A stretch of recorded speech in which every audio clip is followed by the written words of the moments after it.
একবার আল্লাহ ফেরেশতাদের বললেন যে অমুক কওমকে তোরা ধ্বংস করে দাও। তো ফেরেশতা বলে আল্লাহ কি করে ধ্বংস করব? বলে পাহাড় উল্টাইয়া ওদের উপরে চাপ দাও। ফেরেশতারা ওই জাতিকে ধ্বংস করতে এসে দেখে একজন বান্দা নামাজের সেজদায়, একজন বান্দা আছে নামাজের সেজদায়। জোরে কোন কোথায়? ফেরেশতাকে আল্লাহ গোটা জাতিকে ধ্বংস করতে বললেন, কিন্তু একজন যে নামাজের সেজদায় আছে এর খবর কি?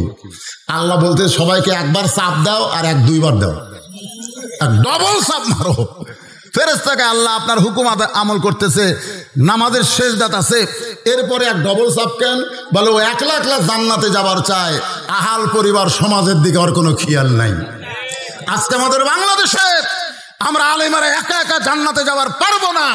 জান্নাতে যাইতে গেলে আপনাদের নিয়ে যাওয়া লাগবে। ধরে কোন কথা ঠিক? এখন আপনাদের সঙ্গে নিয়ে জান্নাতে যাইতে গেলে কি করণীয়?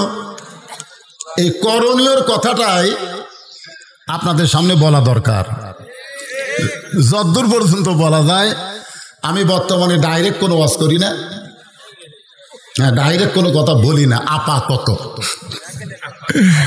তবে যে কথা বলবো আপনারা বুঝবার পারবেন, কোনো সমস্যা হবে না।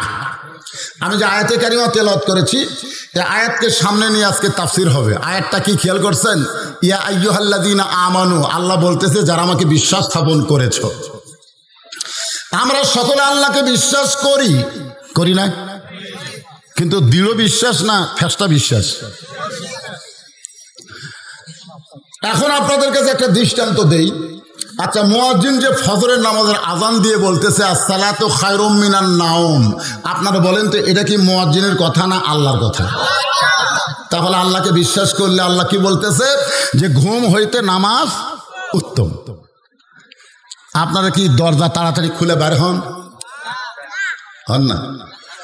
কিন্তু রাত 1টার সময় কেউ যদি বলে সোর সোর সোর সোর সোর সোর সোর সোর বলে কেউ যদি চিৎকার করে, আপনারা বলেন তো আপনাকে বাড়ির মধ্যে থাকেন না, দরজা খুলে লাঠিলে বের হন? বের হন। ওই কি আল্লাহর কথা বলতেছে না নিজে বলতেছে? এ কথা কয় না, আল্লাহর কথা না নিজের কথা?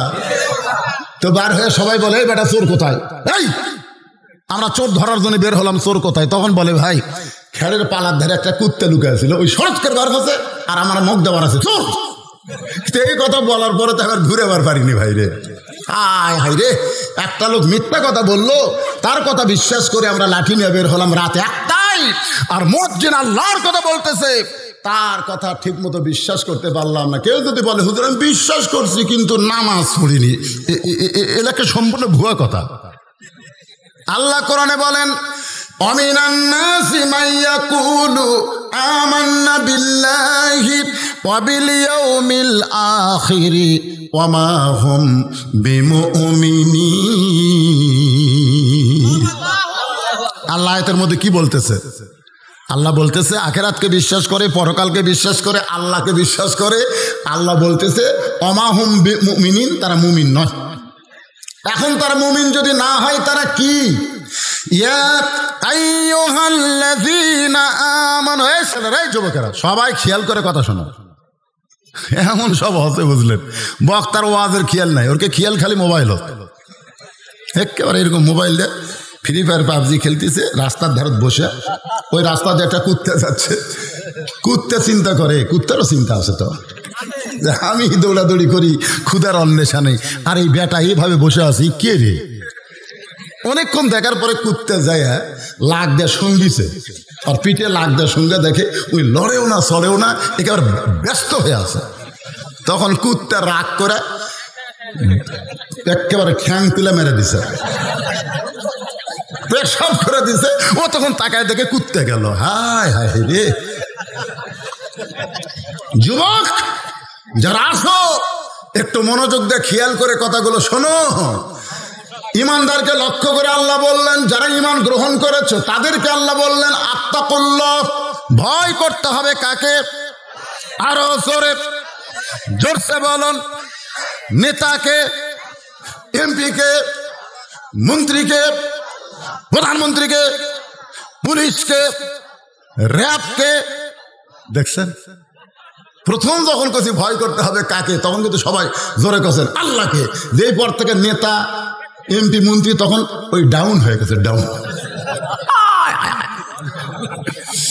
সর্বনাশ কথা রে। মসজিদের মধ্যে 1200 টাকার জুতা নিয়ে ঢুকতেছে। মুয়াজ্জিন জিজ্ঞাসা করে কার ভয়? আল্লাহর ভয়ে। আল্লাহর ভয়ে তুই জুতা কেন? তখন কি আর ওই মেজাজ আছে? তখন মোশন ডাউন করে বলতেছে চোরের ভয়। তা আমরা বর্তমানে বাংলাদেশে কার ভয় করতেছি? আল্লাহর না চোর? ডাকাত না বাটপার? একটু মনোযোগ দিয়ে শুনবেন। ইমানদারের 1 নম্বর আমলের কথা আল্লাহ বললেন আত্তাকুল্লাহ, ভয় করতে হবে আল্লাহকে। এরপরে আল্লাহ বললেন হাক্কা তুকাতিহি, শুধু ভয় করলে হবে না, নিয়ম মোতাবেক ভয় করা লাগবে। আল্লাহর হুকুম মানতে হবে, নবীর তরিকা মোতাবেক চলা লাগবে। যেরকম কার তরিকা? গত রাত হলো শবে বরাতের রাত। যেরকম কিসের রাত? মাগরিবের নামাজ পড়ে নাই, এশার নামাজ পড়ে নাই, রাত 10টার সময় গোসল করে মসজিদের মধ্যে ঢুকছে, ফজরের আগে বার হয়ে গেল, ফজরের নামাজও পড়লো না, হিসাব দিল 110 রাকাত নফল নামাজ পড়ছি। কি ভয়, কি ভয়! মাগরিব এশা নাই, ফজর নাই, 110। আর নবীর তরিকার মধ্যে আছে, নবীর তরিকায় আতিউল্লাহ আতিউর রাসূল। খুব খেয়াল করবেন, হাক্কা তুকাতিহি মানে আল্লাহর হুকুম, নবীর তরিকা। তুমি যদি নবীর তরিকা বাদ দিয়ে চিশতিয়া তরিকা, কাদরিয়া তরিকা, নকশবন্দি তরিকা, মুজাদ্দিদ তরিকা, এত তরিকার কোনো দরকার নাই। মুসলমান যদি সরাসরি জান্নাতে যাবার চাও, তাহলে নবীর তরিকা আমাদের গ্রহণ করা লাগবে। মাতা কুমুর রাসুলু ফাখুজুহু, খুব খেয়াল করবেন, মাতা কুমুর রাসুলু ফাখুজুহু। আমার নবী যেটা করেছেন আমাদের সেটা করা লাগবে। নবী যেটা করে নাই, যতই ভয় করে করেন কাম হবে, কোন কাম হবে? ফজরের নামাজের পরে নবী তাকায় দেখে এক সাহাবী বসে আছে সামনে কাতারে, মানে নামাজ শেষ করে। নবী কিন্তু 2 ওয়াক্ত, ধরে কোন কয় ওয়াক্ত? 2 ওয়াক্ত নামাজের সালাম ফিরে সাহাবীর দিকে মুখ ঘুরাই। একটা হলো ফজর, একটা আসর। তো ফজরের পরে তাকায় দেখে একজন সাহাবীর চোখ 2টা রক্তের মতো লাল। আল্লাহ নবী কিন্তু শুধু নবী ছিলেন না, নবী আবার বিশ্ব নেতা। সুবহানাল্লাহ কোন লাগে? আমরা মসজিদের ইমাম, আমাকে আর কোনো দায়িত্ব নাই, আমরা খালি নামাজ পড়াই আর চলে যাই। কিন্তু আল্লাহ নবী শুধু নামাজ পড়ায় না, পড়ানোর পরে আবার মুসল্লির দিকে খেয়াল করেন। নবী তাকায় বললেন, তোমার চোখ 2টা রক্তের মতো লাল কেন দেখতেছি? সাহাবীরা বলে, ইয়া রাসূলুল্লাহ, আমার চোখ 2টা রক্তের মতো লাল হওয়ার কারণ হলো এশার নামাজের পরে আমি ঘুমাতে পারি নাই। আল্লাহ নবী বললেন, কেন? বলে, যখনই ঘুমের দোয়া পড়েছি আল্লাহুম্মা বিইসমিকা আমুতু, এই আমুতু শব্দ উচ্চারণ করার সঙ্গে সঙ্গে আমার কলিজায় মৃত্যুর ভয়। জোরে কোন কার ভয়? আমার কলিজার মধ্যে কবরের ভয়। যদি আজকে রাতের মধ্যে আমার মৃত্যু হয়, এই জন্য সারা রাত আমি কোরআন শরীফ পড়েছি, দাঁড়ায় দাঁড়ায় নামাজ পড়েছি, তাহাজ্জুদের নামাজ পড়েছি, তওবা কান্নাকাটি করেছি। এগুলো করতে করতে আমার রাতের বেলা কোনো ঘুম হয় নাই। অতিরিক্ত কান্নাকাটি করার কারণে আমার চোখ 2টা রক্তের মতন লাল হয়ে গেছে। আপনারা কেউ কেউ সুবহানাল্লাহ বললেন, কিন্তু আল্লাহ নবী বললেন নাউজুবিল্লাহ, নাউজুবিল্লাহ, নাউজুবিল্লাহ। সব সাহাবী চমকে গেছে, কে রে? যে ব্যক্তি সারা রাত কোরআন শরীফ পড়ছে, নামাজ পড়ছে, তওবা করছে, কান্নাকাটি করছে, চোখ 2টা রক্তের মতো লাল হয়ে গেছে। এই কথা শোনার পরে তো সুবহানাল্লাহ বলা দরকার। আল্লাহ নবী নাউজুবিল্লাহ বলে বলতেছেন, এই ইসলাম তুমি কোথায় পেলে? এই ইসলাম, এই ইসলাম তো আমার না, এই ইসলাম তো আমি নবী তোমাদেরকে দেই নাই। তুমি এই নতুন ইসলাম কোথায় পেলে? যে এশার নামাজের পরে তুমি আবার কোরআন শরীফ পড়বা, নামাজ পড়বা, কান্নাকাটি করবা, সারা রাত এই করবা। আমার ইসলাম হলো এশার নামাজের পরে বউকে বুকের মধ্যে লিয়ে ঘুম পাড়া। এ কথা না কেন? কথা কয় এটা নবীর ইসলাম। নবী বলতেছে আমার ইসলাম হলো এশার নামাজ পড়ে বাড়ির যায় বউকে বুকের মধ্যে নিয়ে ঘুম পাড়া, কোনো ফাঁক ছোঁয়া যাবে না, যতই করোনা হোক কোনো ফাঁক ছোঁয়া যাবে না। করোনার মধ্যে বাসের কিছু নিয়ম করছিল, বাস মানে এক সিট পর পর বসা লাগবে। তো এখন স্বামী বসাচ্ছে, বউ আবার মাঝখানে এক সিট ফাঁক দিয়ে ওই পরের সিটে বসবার দিছে। তখন কয় শালারে রাত্রে এক কম্বলের তলে আমরা খেলা করল, আর বাসও দুটো ফাঁক হয়ে বসা লাগবে, এইটা আমরা মানি না। আসলেই তো তাই। আল্লাহর নবী বললেন শোনো, এশার নামাজের পরে আমার বউকে বুকের মধ্যে নিয়ে ঘুমায় যায়, অমিনাল্লাইলি ফাতাহাজ্জাত বিহি নাফিলাতাল লাক, রাতের একটা অংশে তাহাজ্জুদের নামাজ পড়ি, আবার ফজরের নামাজের ইমামতি করি। তোমরা শোনো, এশার পরে ঘুমিয়ে যাবে, তাহাজ্জুদ যদি নাও পড়তে পারো, ফজর যদি জামাত ধরো, তাহলে সারা রাত আল্লাহর ইবাদতের মধ্যে শামিল হবে। এটা কার ইসলাম? এটা নবীর ইসলাম, নবীর তরিকা। আর তুমি নতুন তরিকা, মাগরিব এশা পড়নি, 10টার সময় ঢুকে 110 রাকাত, ফজরে আজান দেওয়ার আগে শালারা বাইরে হয়ে গেল, আর মুসল্লি পাওয়া গেল না। আত্তাকুল্লাহ, ভয় করতে হবে কার? হাক্কা তুকাতিহি। শুধু ভয় করলে হবে না, নিয়ম মতো ভয় করা লাগবে। আমি একজন লোককে বললাম, ভাইজান আপনার বউ গোটা পাড়া ধরে, পাড়ার লোকেরা আপনার বউয়ের দিকে টাস টাস করে তাকায় থাকে, আপনি বলেন তো আপনার বউটা যখন মারা যাবে তখন আপনি কয়টা কাপড় দিবেন? না না, ওনাকে বলতেছি যে আপনার বউ যেভাবে পাড়া বই ঘুরতেছে, পাড়ার লোকেরা আপনার বউয়ের দিকে খুব তাকায়। ভাই রে, আমি যে একটা হুজুর মানুষ, আমারও চোখ যায় না, যেটা সত্য কথা। হাক্কা তুকাতিহি খুব বোঝে না, আয়াতের তাফসীরটা বোঝাচ্ছে আপনাদের। তা আপনার বউ যদি হঠাৎ মারা যায় তাহলে কয় কাপড় দিবেন? তখন বলতেছে, না হুজুর আমার বউ মরবে কেন? আরে যদি মরবে কেন মানে এখনকার মানুষের ধারণা করোনা যখন হয়নি তাহলে আর মরবি না। করোনা যদি মরে তাহলে কয় কাপড় দিবেন? বলে 5 কাপড় দিব। আমি বললাম, মরার পরে 5 কাপড় কেন দিবেন? কারণ তখন তো আপনার বউকে কেউ দেখবে না, এখন সবাই দেখতেছে, এখন 5 কাপড় দেওয়া লাগবে। হাক্কা তুকাতিহি মানে নারীদের জন্য বলতেছি, মা পর্দা আপনাদেরকে মানতে হবে।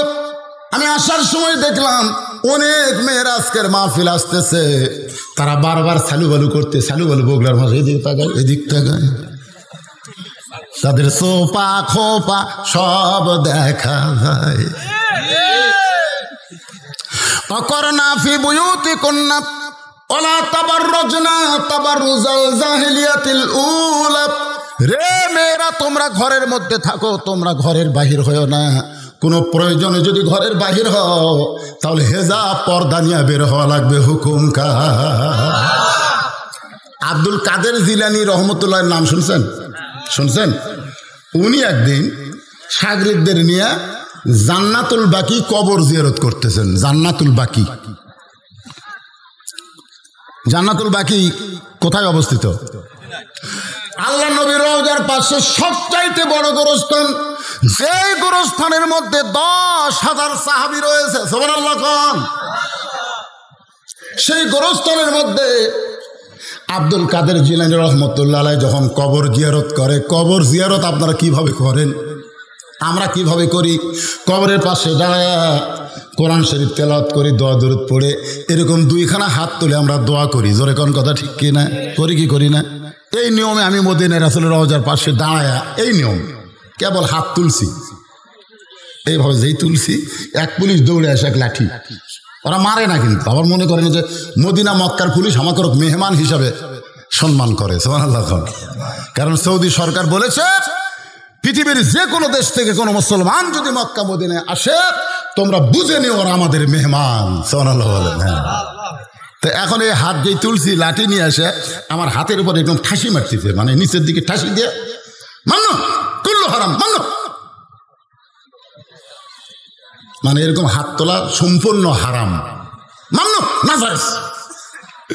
আমি হাত নামে মনে মনে করি, তুই তো শালা পুলিশ রে, আমি একটা কত বড় বক্তা, হ্যাঁ? আমারে চিনলে তুই এই ফটো মারতিস। আমি গোটা বাংলাদেশ ওয়াজ করি, আর তুই সামান্য পুলিশ হয়ে মনে মনে, ওর তো জোরে বলা যায় না, মনে মনে আমার হাতের ওপর হাত দিয়ে লাঠি দিয়ে ঠাসি মারলি। এটা আমার মন বলে বজলুর রশিদ, তুমি যত বড়ই বক্তা হও না কেন, তুমি হলা ভেজাল দেশের মানুষ। যে তোমার হাতে লাঠি দিয়ে ঠাসি মারছে সে হলো আসল দেশের মানুষ। আহা, আমার চোখ দিয়ে পানি আসলো রে। আমি কোন দেশে জন্মেছি রে, যে দেশে রমজান মাসে জিনিসের দাম বাড়ে।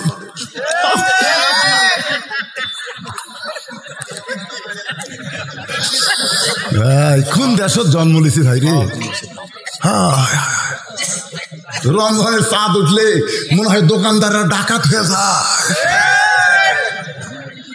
আল্লাহর কি কাম, এবার রোজার মাস আসা লাগেনি, সাবান থেকে শুরু হচ্ছে। তোর এখন কথা ঠিক রে। কোন দেশে জন্ম, খালি সোয়াবিনকে গরুর গোস্ত, ডাল তেল, যেদিকে যাবেন খালি ফাটাফাটি। সামনে রমজান মাস আসতেছে,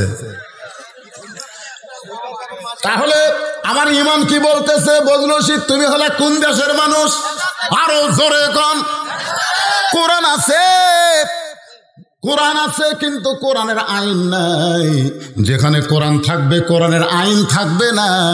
অন্য যত আইন চলবে সব আইন হলো ভেজাল আইন। আর ভেজাল আইন দিয়ে কোনোদিন হাক্ক তুকাতিহি এই ডিগ্রি অর্জন করা যাবে? সবাই বলবেন, সবাই বলবেন। তাহলে রাত 12টা 1টা কখন বাজবি বোঝা যাবে না, ঠিক? হ্যাঁ ভাইজান, যারা দাঁড়া আছেন, আপনাদের কি খুব কষ্ট হচ্ছে? হচ্ছে? আচ্ছা ঠিক আছে, আলহামদুলিল্লাহ।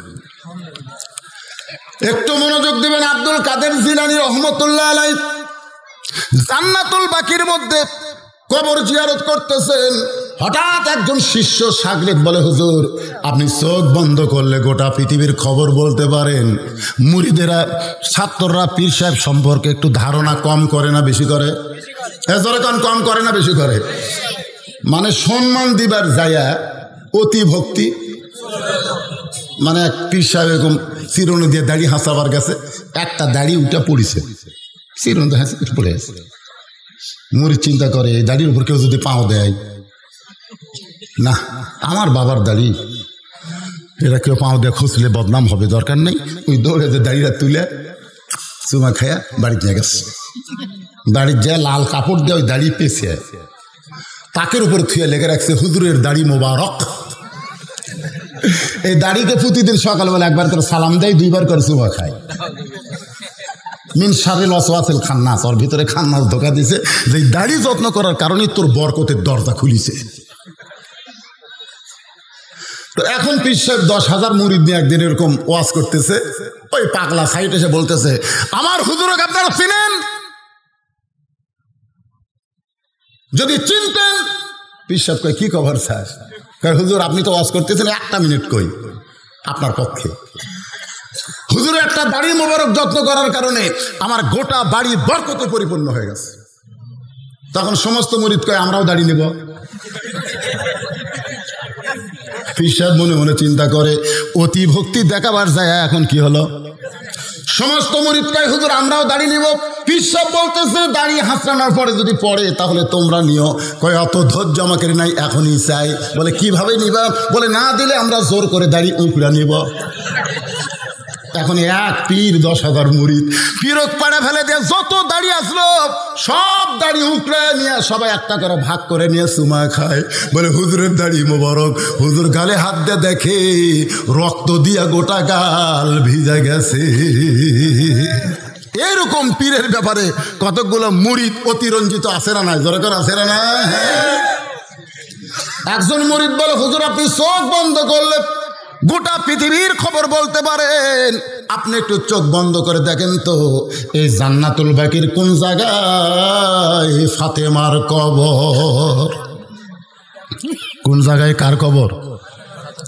একটু চোখ বন্ধ করে দেখেন কোন জায়গায় ফাতেমার কবর।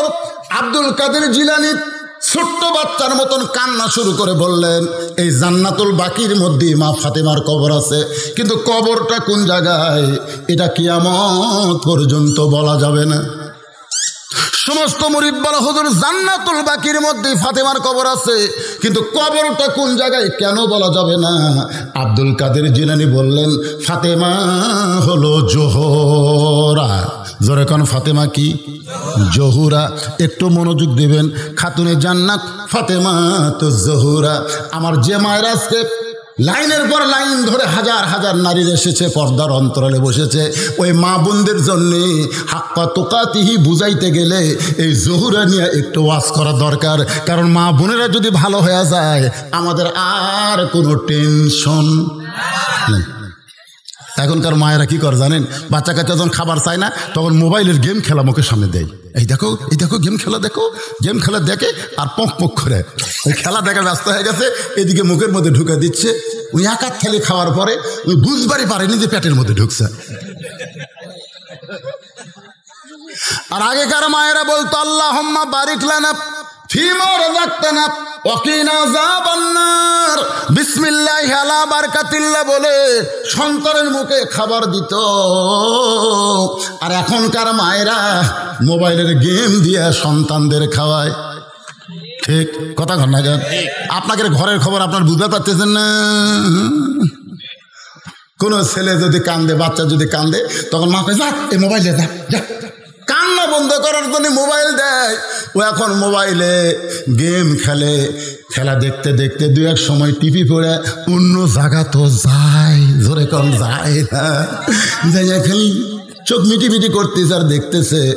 শোনেন, 8 বছর 7 বছর 5 বছর ছোট বাচ্চাদের সামনে যদি মোবাইল দেন আর ওরা যদি ভিডিও গেম খেলা দেখে, ওদের 21 থেকে 22 বছরে গেলে ওদের চোখের অসুখ হবে, তখন আর ঠিক মতো দেখতে পাবে না।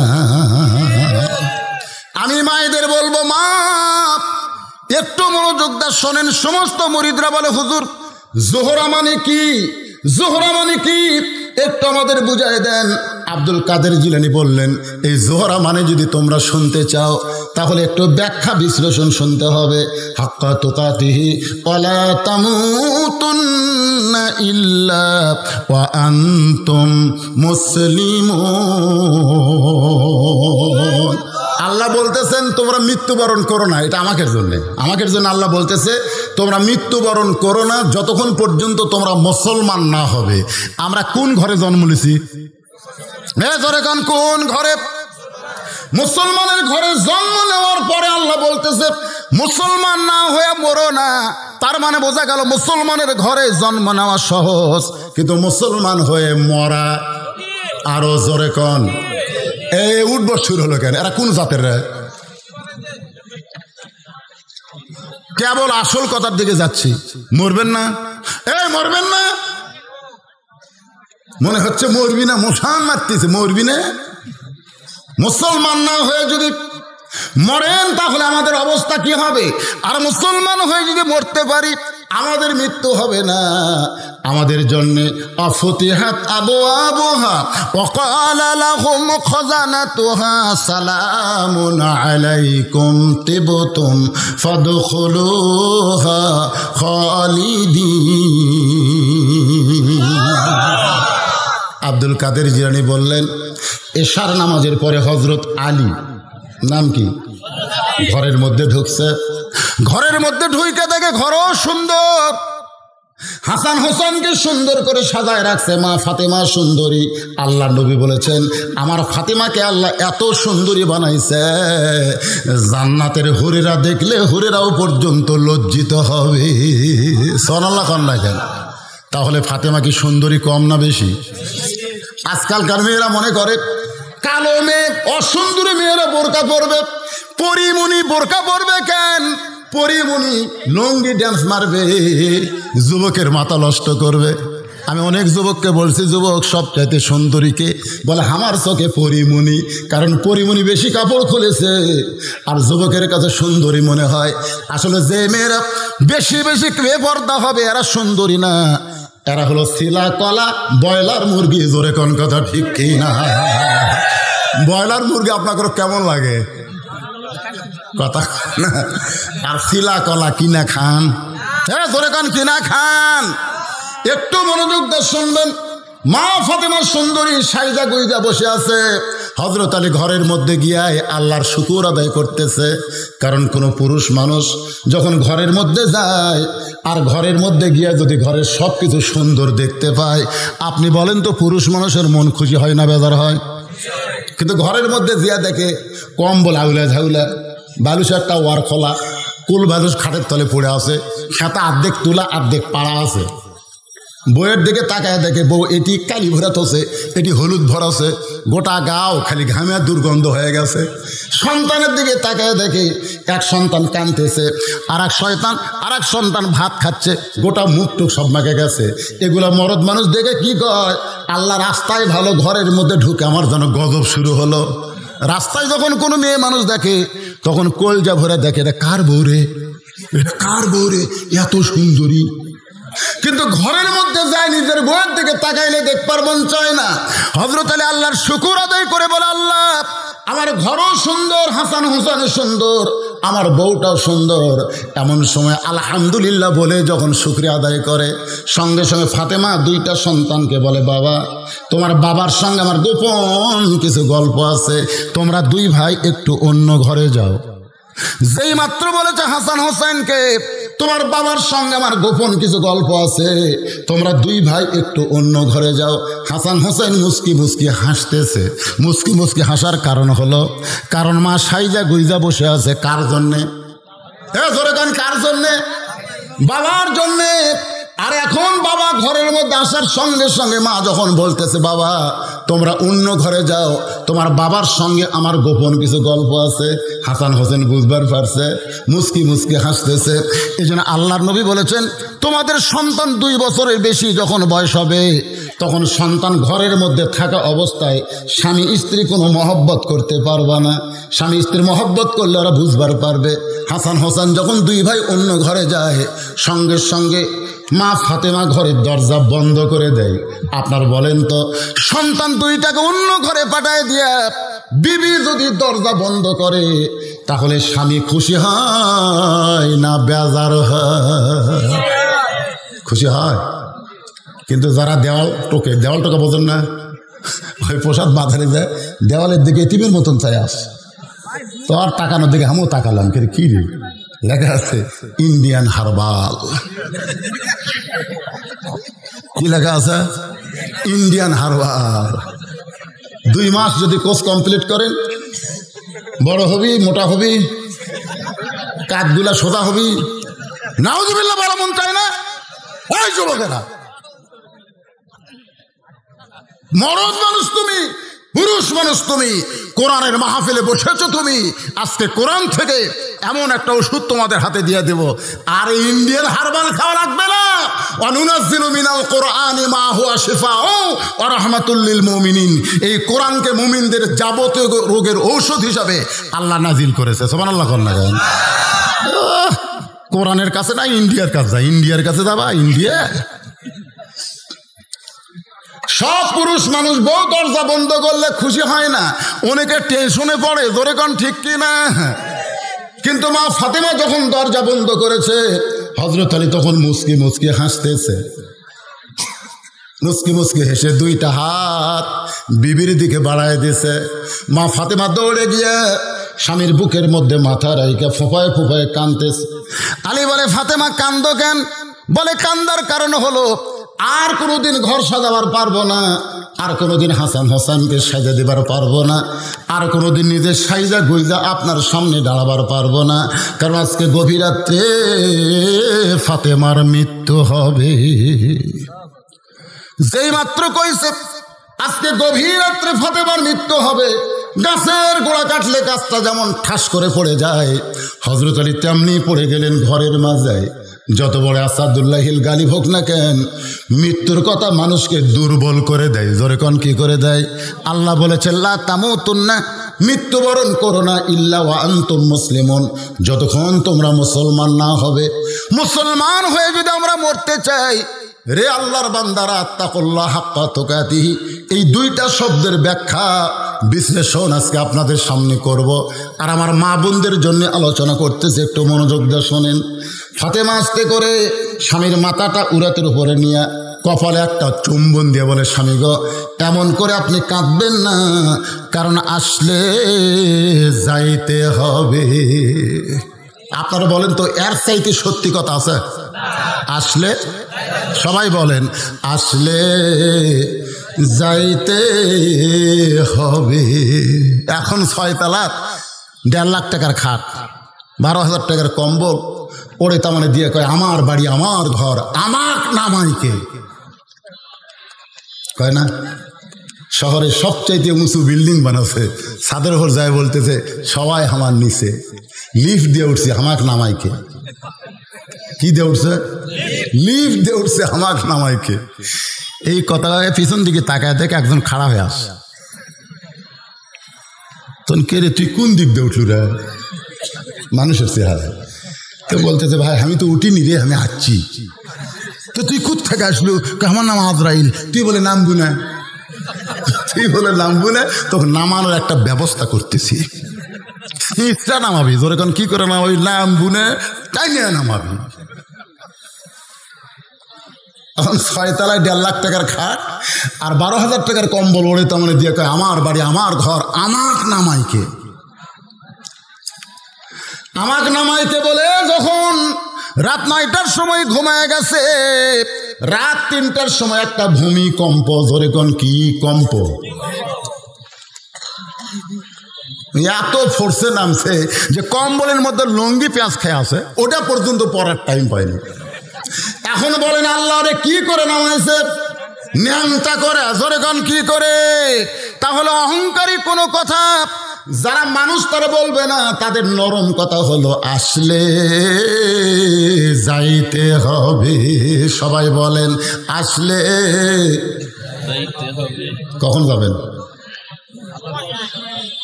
চলতে পথে 2 দিন থামিলাম, যাবার কালে একজন আরো দেখা না পাইলাম। এ কি গুনাহ হবে? গুনাহ হবে? তাহলে সবাই বলেন, চলতে পথে 2 দিন থামিলাম, যাবার কালে একজন আরো দেখা না পাইলাম। ও আমার সাদের মালা যাই রে ছিঁড়ে, রইব না আর বেশি দিন তোদের মাঝারে। যে কোনো সময় যদি আমাদের মৃত্যু হয়, তাহলে আমরা কি হয়ে মরব? এতক্ষণ ধরে আয়াতের কি বুঝতেছেন? মুসলমান হয়ে। জোরে কেন আমরা কি হয়ে মরব? মুসলমান হয়ে যদি মরতে চাই, তাহলে একটু মনোযোগ দেন। এত ঘন ঘন ওঠা বসা করেন না। মা ফাতেমা স্বামীর মাথাটা উরাতের উপরে নিয়ে কপালে একটা চুম্বন দিয়ে বলে, স্বামী গো, এমন করে আপনি কাঁদবেন না, কারণ আসলে যাইতে হবে।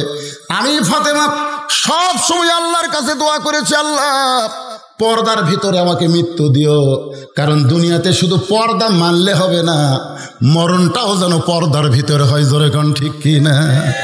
আপনারা দোয়া করবেন, আল্লাহ আমার মৃত্যুটা সম্মানের সাথে দিও। জোরে কোন কিসের সাথে? সম্মানের সাথে দিও। অ্যাক্সিডেন্ট করে রাস্তাঘাটে মানুষ যখন মারা যায়, দেখবেন মানুষের শরীরে কাপড় থাকে না, অন্য মানুষ দৌড়ে গিয়া তার কাপড় দিয়ে ইজ্জত ঢাকে।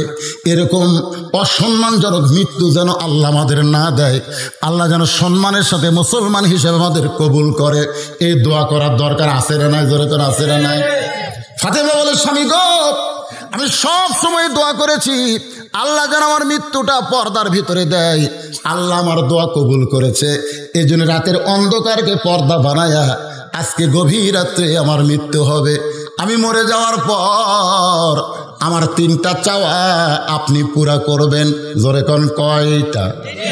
আলী কান্দার বলে, ফাতেমা গরিব ছিলাম বলে দুনিয়ার জীবনে কিছুই চাইলা না, গরিব ছিলাম বলে দুনিয়ার জীবনে কিছুই চাইলা না, চাইলে কষ্ট পাবো এই জন্য তুমি চাইলা না, মরার পরে তুমি কি চাইবা ফাতেমা? এ মায়েরা, কি বলতেছে? কি বলতেছে স্বামী? যে গরিব ছিলাম বলে দুনিয়ার জীবনে কিছুই চাইলা না, চাইলে কষ্ট পাবো। অনেক বউ আছে দেখবেন, যখন তখন চাই, চাই কি চাই না, যখন তখন চাই না, খেয়ালই করে না, খেয়ালই করে না যে স্বামী কি অবস্থায় আছে। এখন সব টাকা পিরির জমি চলে গেছে, ঠিক না? ধান কাটুক, একটু বাজার দর বাড়ুক, তখন দিবি না, হ্যাঁ যেরকম দিবে কি দিবে না। কিন্তু কতগুলো মেয়ে এই জিনিসটা খেয়াল করে না। আলী বলতে যে ফাতেমা, দুনিয়ার জীবনে তুমি কিছুই চাইলা না, চাইলে কষ্ট পাবে। একদিন গভীর রাত্রে হজরত আলী ঘুম থেকে চেতন পাইছে। চেতন পাওয়ার পর থেকে ফাতেমা নাই। জোরে কোন কে নাই? হজরত আলী চমকে গেলেন। হাসান হোসেন ঘুম পাড়তেছে। আমার বউটা ফাতেমা আমার কাছে ঘুমাইছিল, সেই ফাতেমা কোথায় গেল? দরজাত গিয়ে তাকায় দেখে ফাতেমা মরুভূমির মধ্যে কালো চাদর গায়ে দিয়ে খুব দ্রুত গতিতে হাঁটতেছে। হজরত আলী সন্দেহ হয়ে গেল, আমার ঘরের মধ্যে ঘুমে রাইক আমার বউটা কোথায় যায়? পিছনে পিছনে রওনা দিছে। আল্লাহর নবী যে ঘরে ঘুমায় ওই জানলার পাশে ফাতেমা দাঁড়ায় গেছে। ফাতেমা বলে, বাবা একটু মেহেরবানি করে যদি ঘরের দরজা খোলেন। রাসূল ঘরের দরজা খুলে দিলে। ফাতেমা যখন নবীর ঘরে ঢুকেছে, এমন সময় হযরত আলী জানলার পাশে কানটা লাগায় দাঁড়ায় আছে। আল্লাহর নবী বললেন, ফাতেমা তুমি একা একা ঘরে কেন ঢুকলে মা? আলীকেও ঘরের মধ্যে নিয়ে আসো, আলীকেও ঘরের মধ্যে নিয়ে আসো। হযরত আলী চমকে ওঠে, মনে মনে কয়, আমি জানলার কাছে এইটা নবী কেমনে জানলো? ফাতেমা বলে, বাবা আমি আমার স্বামীকে আনতে পারিনি বাবা, আমার স্বামী ঘুমের মধ্যে আছে। আমার ঘুমন্ত স্বামীকে আমি চেতন করতে সাহস পাইনি বাবা, আমি চোরের মতন একা একা এসে, আপনি মেহেরবানি করে একটু ঘরের বাতি জ্বালান। রাসূল বলে, ফাতেমা কি বলবি বল, মুখে মুখে বল, বাতি জ্বালান লাগবে না। ফাতেমা বলে, বাবা আজকে বলবো না, আজকে একটু আপনাকে দেখাবার চাই। নবী যেই মাত্র ঘরে বাতি জ্বালাইছে, সঙ্গে সঙ্গে ফাতেমা দুইটা হাত আল্লাহর নবীর দিকে বাড়ায় দেয়। নবী তাকায় দেখে হাতের তালু আছে কিন্তু চামড়া নাই। দুইটা হাড় গোস্তের টুকরার মতন, রক্তের মতন লাল দেখতে পাই। সঙ্গে সঙ্গে নবী ঘরের কোনায় গিয়ে বলে, মাবুদ দুনিয়ার বহু ধনী ধনী যুবকেরা আমার কলিজার টুকরা ফাতেমার বিয়ের প্রস্তাব দিল, কিন্তু তুমি আল্লাহ এমন একটা গরিব আলীর সঙ্গে ঘটকালি করলা। আমার মেয়েটা বড় কষ্টে আছে আল্লাহ, আমার মেয়ের দুইটা হাত গোস্তের টুকরার মতন দেখা যায়। সঙ্গে সঙ্গে ফাতেমা মাথায় ঘোমটা দিয়া নবীর ঘর থেকে বাইরে যায়। রাসূল ডাকতে বলে, ফাতেমা আমি তো তোর বিরুদ্ধে কিছুই বলিনি মা, তুই কেন ঘর থেকে বাইরে যাস? ফাতেমা বলে, বাবা দিবার পারবেন না ঠিক আছে, কিন্তু আমার স্বামীর বিরুদ্ধে আপনি বলবেন না। ওগো বাবা দরকার হলে না খেয়ে থাকবো, কিন্তু আমার স্বামীর বিরুদ্ধে কোনো কথা শুনবো না। আপনি বলেছেন আল্লাহর পরে কাউকে যদি সেজদা দেওয়ার হুকুম থাকতো, তাহলে প্রত্যেকটা বউকে বলতাম স্বামীর পায়ে সেজদা দাও, কিন্তু আল্লাহ ছাড়া কাউকে সেজদা দেওয়া যাবে না। এই হাদিস দ্বারা ফাতেমা বুঝে নিয়েছে আল্লাহর পরে সবচাইতে দামি হলো ফাতেমার স্বামী। আলী আল্লাহর কাছে কান্দে আর কয়, আল্লাহ এমন একটা বউ যার দুইটা হাত গোস্তের টুকরার মতন হয়ে গেছে, এরপরও স্বামীর কাছে চাইলে স্বামী কষ্ট পাবে। আলী কান্দার বলে, ফাতেমা রে দুনিয়ার জীবনে কিছুই চাইলা না, এখন মরে যাবে গভীর রাতে, তুমি কি চাইবা ফাতেমা? তুমি কি চাইবা? আমার কি দেওয়ার ক্ষমতা আছে? ফাতেমা বলে, স্বামী গো আমার এক নম্বর চাওয়া হলো আমি মরে যাব রাতে, এই রাতের অন্ধকারই আমাকে দাফন করা লাগবে। আমি রাতের বেলা মৃত্যুবরণ করব, আর দিনের আলোতে দাফন করবেন এইটা চলবে না, রাত্রিবেলা আমাকে দাফন করতে হবে। আমার দুই নম্বর চাওয়া হলো আমার কোনো জানাজার ব্যবস্থা করবেন না, আমার জানাজা লাগবে না, আমার জানাজার কোনো ব্যবস্থা করবেন না। আলী কান্দার বলে, ফাতেমা তুমি নবীর কলিজার টুকরা, তোমার মৃত্যুর খবর শুনলে লক্ষ মানুষ তোমার জন্য জানাজায় দোয়া করবে, তুমি কেন জানাজা নিষেধ করো? ফাতেমা কান্দার বলে, স্বামী গো লক্ষ মানুষ যদি বলে ফাতেমা ভালো, আর আপনি যদি বলেন ফাতেমা ভালো না, ওই লক্ষ মানুষের দোয়া দিয়া ফাতেমার এক তিল পরিমাণ লাভ হবে না। আর দুনিয়ার তামাম মানুষ যদি বলে ফাতেমা খারাপ, আর আপনি যদি বলেন ফাতেমা ভালো, এক স্বামীর সার্টিফিকেটে ফাতেমার 8টা জান্নাতের দরজা খুলে গেল। লিল্লাহে তাকবীর। তাহলে বউ ভালো হওয়া লাগবে কার কাছে? কথা কান কার কাছে? এটা হামাকের গুলা মাঝে মধ্যে লব উল্টায় খালি তুমি আমাকে দেখবার পারো না, খালি তুমি গোটা পাড়া খুঁজে দেখো আমার বিরুদ্ধে কেউ নেই, দেখছে? আচ্ছা, গোটা পাড়ার লোকেরা যদি আপনার বউকে ভালো কয়, ওই জান্নাত যাবি? পাড়ার লোকেরা ভালো কেমনি বুঝবি? কারণ আমার মায়েরা বোনেরা যারা পর্দার অন্তর আছেন, একটু মনোযোগ দিয়ে শুনবেন না। সবে বরাতের রোজা করবেন, সবে মেরাজের রোজা করবেন, আপনারা রোজার পাগল হয়ে গেছেন। কিন্তু আপনি কি জানেন? আপনি জানেন না যে স্বামীর অনুমতি ছাড়া নফল নামাজ, নফল রোজা করা যাবে? জোরে কন না কেন, জোরে কন না কেন, জোরে কন না কেন? স্বামীর হুকুম ছাড়া এগুলো একটাও করা যাবে না। দুপুরবেলা কাজ কাম নাই, একটু রেস্ট করতেছে স্বামী, বউকে ডাকতেছে, আসো গো আসো। বউ বলতেছে, আমি রোজা আছি, আমি রোজায়। কলজাত ঘাও দিছে রে। এমনও হাদিসে বলা হয়েছে, মেয়েরা যদি নামাজের নিয়ত করে আর সেই নামাজ যদি নফল নামাজ হয়, স্বামীর ডাক দিলে নামাজ ছেড়ে স্বামীর ডাকে সাড়া দেওয়া লাগবে।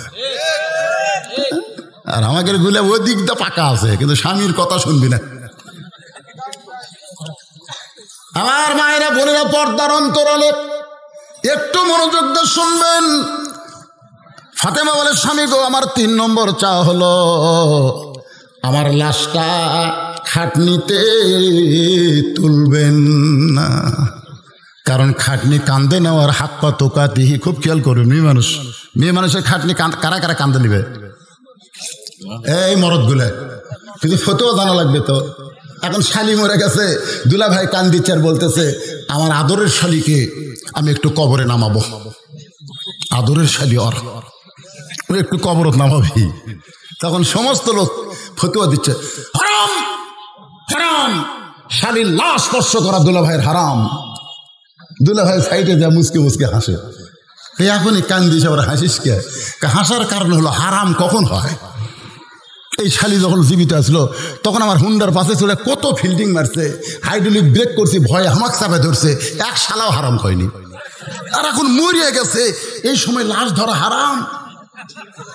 বাংলাদেশে হারাম কখন হয়? তখন সাইড থেকে একটা লোক বলতেছে, এই দেশ হলো ভেজাল দেশ রে, ভেজাল দেশে হারাম মরার পরই হয় রে, বাঁচতে হয়। ভেজাল দেশে হারাম কখন হয়? মরার আগে না মরার পরে? হ্যাঁ, মরার পরে। খুব মনোযোগ দিয়ে শোনেন, খাটনি কান্দে নেওয়ার 4 জন মানুষ নাই। আল্লাহর নবী যদি দুনিয়াতে থাকতো, ফাতেমা তার মেয়ে হওয়ার কারণে মরা মেয়ের লাশের খাটনি বাবা কান্দে নিবার পারত। হাসান হোসেন যদি বড় হইতো, তাহলে মায়ের লাশের খাটনি কান্দে নিবার পারত। কিন্তু আমার নবী, আমার বাবা দুনিয়া থেকে বিদায় নিয়েছে, হাসান হোসেন এত ছোট, আমার লাশ খাটনিতে তুলবেন না। আপনি কান্দে করে ওই জান্নাতুল বাকির পূর্ব কোণায় সবুজ রঙের একটা বাতি জ্বলতেছে, সুবহানাল্লাহ কোন?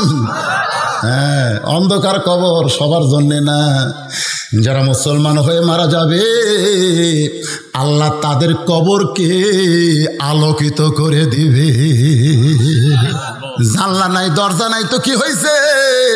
দুনিয়ার জানলা দরজা নাই, কিন্তু আপনার কবর যদি জান্নাতের টুকরা হয়, আল্লাহ জান্নাত থেকে দরজা জানলা খুলে দিবে। সুবহানাল্লাহ কন না কেন ভাইজান? মরা লাগবে না? যেই কবরে 50,000 বছর আমাদের থাকা লাগবে, জোরে বলেন কত বছর? সর্বশেষে যেই ব্যক্তি মারা যাবে, সেই ব্যক্তিকে কবরের ঘরে 50 বছর থাকা লাগবে। আজকে দুনিয়ার ঘর বাড়ি নিয়ে আমরা চিন্তা করি, কিন্তু কবর নিয়ে আমাদের কলিজায় কোনো চিন্তা নেই। কিন্তু যেদিন ডাক পড়িবে, সবাই বলেন, কিন্তু যেদিন ডাক পড়িবে কবর মাঝে যাইতে, জোগাড় কিছু করছ বন্ধু তার মাঝে বিছাইতে। বাদাম বাদাম গান তো ভালোই পারেন, বাদাম বাদাম, এরা কওয়া যাচ্ছে না? এটা কি ভুয়া গান না সত্য গান? তো সত্য গানাই যুবকেরা আমার সঙ্গে সবাই একটু বলো, হাক্কা তুকাতিহি ওয়ালা তামুতুন্না ইল্লা ওয়া আনতুম মুসলিমুন। এই আয়াতের তাফসীর বোঝা তোমাদের জন্য সহজ হয়ে যায়। বা মুরব্বীরা যদি না কয়, ওরা মরবি না, বুড়াকে কোয়ার দরকার নেই। তোমরা যুবক, যে কোনো সময় হাইড্রোলিক গাড়ি মনে করবে ব্রেক ঠিক আছে, মেরে দিয়েছে, অন্য একটা ভুটভুটি মারছে, যুবকগুলো অ্যাক্সিডেন্ট হয়ে বেশি মরতেছে, কলমা কোয়ার চান্স নাই। জোরে কোন কথা ঠিক কিনা? আছে? অধিকাংশ যুবক বেশি মরতেছে কলমা ছাড়া। আজকে তোমরা একটু আমার সঙ্গে গজল ঢাকাও। কিন্তু যেদিন ডাক পড়িবে, কিন্তু যেদিন ডাক পড়িবে, কবর মাঝে যাইতে জোগাড় কিছু করছো বন্ধু তার মাঝে বিছাইতে। জান্নাতুল বাকির পূর্ব কোণায় সবুজ রঙের একটা বাতি জ্বলবে। ওই বাতি বরাবর আমাকে দাফন করবেন, আমাকে কবর খনন করে দাফন করবেন।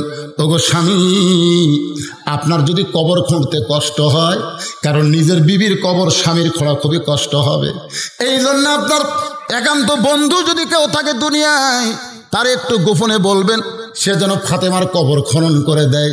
তবে কবরের কথা দুনিয়ার কোনো মানুষকে যেন না জানায়। বাজান, গভীর রাত্রে হযরত আলী আবু যার গিফারির জানলার কাছে, আবু যার গিফারির জানলার কাছে বিষাক্ত সাপ যেমন ফুসফুস শব্দ করে এমন করে কাঁদতেছে। আবু যার গিফারি চমকে গেল, এই গভীর রাত্রে কে কান্দে রে আমার জানলার কাছে? আয়েশা দেখে আসাদুল্লাহিল গালিব হযরত আলী কাঁদতেছে। আবু যার গিফারি বলে, আলী ভাই, জীবনে বহু যুদ্ধ তোমার সঙ্গে করেছি, কোন যুদ্ধে তোমাকে পরাজিত হতে দেখি নাই। আজকে কোন যুদ্ধে তুমি পরাজিত হয়ে এই গভীর রাত্রে আমার জানলার কাছে কাঁদতেছো? আলী বলতেছে, আবু যার, জান্নাতুল বাকির পূর্ব কোণায় সবুজ রঙের একটা বাতি জ্বলতেছে, ওই বাতি বরাবর একটা কবর কর। আবু যার গিফারি বলে, আলী রে, এখন পর্যন্ত দুনিয়ার কেউ মৃত্যুবরণ করে নাই, মানুষ না মরলে কেন কবর খুঁড়তে হবে? আর যদি মরে যায় দিনের বেলা কি কবর খোঁড়া যাবে না? আলী বলতেছে, আবু যার, একজন পর্দানিশী গভীর রাত্রে মৃত্যুবরণ করবে, পর্দানিশীর ওসিয়ত হলো গভীর রাত্রে তাকে দাফন করা লাগবে। আবু যার গিফারি বলে, ভাই, সেই পর্দানিশী কে গো? তার নাম কি তোমার মুখস্থ নাই? আলী বলতেছে, আমার হাসান হোসাইন আজকে আবার গভীর রাত্রে মা হারাবে। কারণ 6 মাস আগে কে হারাছে? না জোরে কোন 6 মাস আগে না চলে গেছে। এখন পর্যন্ত 2 ভাইয়ের চোখের পানি, 2 ভাইয়ের চোখের পানি ফুরায় নাই। যে কোনো সাহাবীকে দেখে আর বলে, আমার নানা কোথায় রে, আমার নানা কোথায় গেল, আমার নানাকে কেন খুঁজে পাই না? সবাই কিছু বলবার চায়, কিন্তু আবু বকর শাহাদাত আঙ্গুলি তুলে বলেছে, রে নবীর সাহাবীরা, হাসান হোসেন যতদিন নানা বলে কান্দে, খবরদার নবী রওজা তোমরা দেখাবা না, খবরদার নবী রওজা দেখাবা না। কারণ নবী রওজার পাশে যদি এরা 2 ভাই নানা বলে চিৎকার দেয়, আমি আবু বকর বলতেছি, আল্লাহ নবীর ঘুম ভাঙ্গে যাবে। ইসলামের আলো জ্বলায়া দিয়া নবী ঘুমায়া আসেন সোনার। আপনাদের কি বিশ্বাস হয় মরে আছে? তাহলে সবাই বলেন, ইসলামের পতাকা উড়ায়া দিয়া নবী শুইয়া আসেন সোনার। আবু যার গিফারি বলে, এখন পর্যন্ত 2 ভাইয়ের নানা কান্দারি চোখের পানি ফুরাইনি। আবার গভীর রাত্রে যদি মা মারা যায়, তাহলে তোমার 2টা সন্তানকে তুমি কেমনে সামাল দিবা? আলী বলতেছে, আবু যার, পরের কথা পরে চিন্তা করা যাবে, যা একটা কবর কর। আবু যার কোদাল নিয়ে জান্নাতুল বাকির পূর্ব কোণায় গিয়া দেখে সবুজ রঙের বাতি জ্বলতেছে, যে বাতির কোনো তার নাই, যে বাতির কোনো সুইচ নাই, বিনা তারে বিনা সুইচ আমার আল্লাহ তাআলা কুদরতি ভাবে লটকায়া দিছে। লিল্লাহে তাকবীর। আমার আল্লাহ পারে কি পারে না? জোরে কোন পারে কি পারে না? আল্লাহর ক্ষমতার দিকে খেয়াল করবেন। আপনি কবরে যাবেন, আপনার কবরে আল্লাহ রিজিক পৌঁছায় দিবে। আপনার কবরে যদি আপনি আল্লাহ রাহের সৈনিক হয়ে কবরে যান, আল্লাহ বলেছেন, ওয়ালা তাকুলু লিমান ইউকতালু ফি সাবিলিল্লাহি আমওয়াতুন বাল আহইয়াউ ওয়ালাকিন লা তাশউরুন। আল্লাহু আকবার। আবু যার গিফারি তাকায় দেখে আলো, কিন্তু এই আলো কিন্তু গোলাকার, কিন্তু ওই বাতির আলোটা গোলাকার নয়, কবরের মতো 4 কোণা। ওই আলোর মধ্যে আবু যার গিফারি কোদাল দিয়ে কবর খনন শুরু করলেন। কবর খুঁড়তে খুঁড়তে এক সময় আবেগ বিবেক হেরে গেছে, বিবেক নাই, আবেগে বলতেছে কবর তুই কি বলতে পারিস এই গভীর রাত্রে কেন কবর খুঁড়তে আইছি? কবর তুই কি বলতে পারিস দিনের বেলা কবর না খুঁড়ে এই গভীর রাত্রে কেন কবর খুঁড়তেছি? কবর রে, আজকে তোর মধ্যে এমন একজন মহিষী নারীকে দাফন করা হবে, আল্লাহ নবীর মেয়ে হওয়ার পরেও নবী তাকে মা হিসাবে সম্মান দিয়েছে। সুবহানাল্লাহ, সবাই জোরে কইলেন না? মা আয়েশা থেকে বর্ণিত হাদিস, নবীর 3টা বিবিকে নিয়ে নবী গল্প করতেছে। কয় বিবি? 3টা, উম্মে সালমা, আয়েশা আর সাউদা। 3টা বিবিকে নিয়ে গল্প করতেছে নবী। নবী যখন বইয়ের সাথে গল্প করে তখন নবী থাকে না। সুবহানাল্লাহ কবেন না? আপনি কি মনে করছেন আমি যত বড়ই হুজুর হই আমার বইয়ের সাথে যখন গল্প করি তখন হুজুর হয়ে? একদিন আমি গল্প করার চাইছিলাম, ওয়াজ করে বাড়ির যা বলতেছি, শোনো তোমাকে জনগণ আমার ওয়াজ শোনার টাকা দেয়, আর তুমি আমার 5 মিনিট ওয়াজ শুনবা 500 টাকা দেবো, 10 মিনিট শুনবা 1000 টাকা দেবো। তো কয় মিনিট শুনবা? ওই লিজি আমার টুপি খুলে বলতেছে তাড়াতাড়ি পাঞ্জাবি খোলেন, বলে ভাক্কা বাদ দেন। জনগণের কাছে আপনি হুজুর, আমার কাছে হুজুর। আরে আল্লাহর নবী যখন বিবিদের সঙ্গে গল্প করতেন তখন নবী হিসাবে গল্প করতেন না, স্বামী হিসাবে গল্প করতেন। মা আয়েশা নবীর মাথার চুল লম্বা ছিল, এই বাবরি চুল টানতেছে, মাথা টিপে টিপে দিচ্ছে, আর উম্মে সালমা নবীর লোক টানতেছে, আর সাউদার বয়স বেশি, ও সামনে বসে গল্প শুনতেছে। এমন সময় নবীর মেয়ে ফাতেমা ঘরের মধ্যে ঢুকছে। যেই মাত্র ফাতেমা ঘরের মধ্যে সঙ্গে সঙ্গে নবী দাঁড়ায় গেছে, যে নবী বসেছিলেন সেই নবীর সঙ্গে সঙ্গে দাঁড়ায় যায়। 6 লক্ষ হাদিসের হাফেজ। মা আয়েশা চমকে গেল, নবী দাঁড়াবে কেন? নবী কেন দাঁড়াবে? নবী দাঁড়ায় বলতেছেন, মা আপনার যদি কোনো দরকার থাকতো আমাকে ডাকলি তো আপনার কাছে যাইতাম, আপনি কেন আমার ঘরে কষ্ট করে আসলেন? আয়েশা বলে, হুজুর আপনি কি কন, আপনার মেয়ে ঘরের মধ্যে ঢুকতেছে, আপনি দাঁড়িয়ে গেলেন, এত সম্মান করে কেন কথা বলতেছেন? মেয়ের সামনে বাবাকে এত সম্মান দেয়। আল্লাহ নবী বলে, আয়েশা দুনিয়ার সবাই জানে ফাতেমা আমার মেয়ে, কিন্তু আমি নিজের চোখে দেখেছি ফাতেমা আমার মা। দুনিয়ার সবাই জানে ফাতেমা আমার মেয়ে, কিন্তু নিজের চোখে দেখছি ফাতেমা আমার মা। সঙ্গে সঙ্গে আয়েশা বললেন, এ রাসূলুল্লাহ আমিও তো জানি ফাতেমা আপনার মেয়ে, কিন্তু নিজের চোখে তাকে মা কেমনে দেখলেন?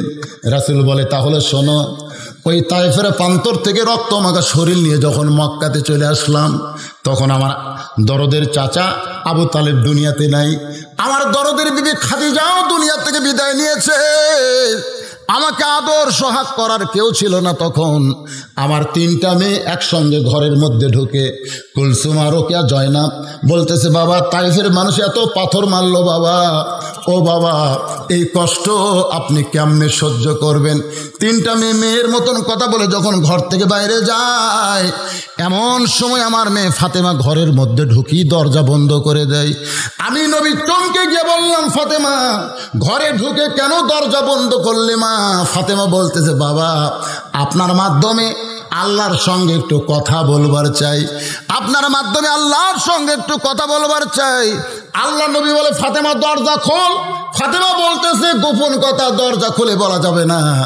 আল্লাহ নবী বলে, ফাতেমা কি বলবার চাস? ফাতেমা বলতেছে, বাবা ও বাবা শোনেন, আল্লাহ ইব্রাহিম নবীর জন্য নমরুদের চুলা যদি শান্তির বাগান করতে পারে, মুসা নবীর জন্য সাগরকে যদি আল্লাহ রাস্তা বানায়, তাহলে আমার বাবার জন্য আল্লাহ তায়েফের পাথর কেন তুলা বানাবার পারলো না?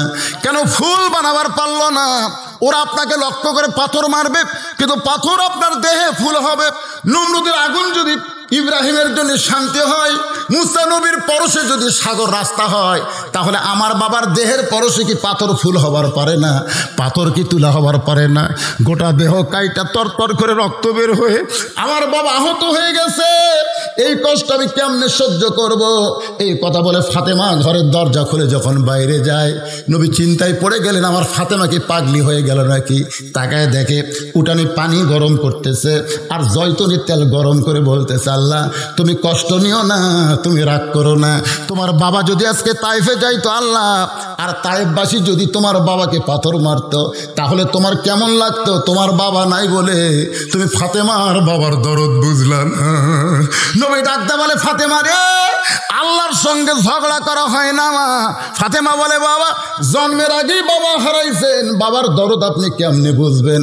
আপনি জন্মের আগে বাবা হারাইছেন, আর আপনার আল্লাহর তো বাপ মা নাই। যাদের বাপ মা আছে তারা বোঝে, বাপ মার দেহে যদি কষ্ট হয়, সন্তানের কলিজায় কেমন কষ্ট লাগে। রাসূল বলে, আয়েশা রে, ফাতেমা পানি গরম করে জমজমের তেল গরম করে ঘরের মধ্যে ঢুকে দরজা বন্ধ করে দেয়।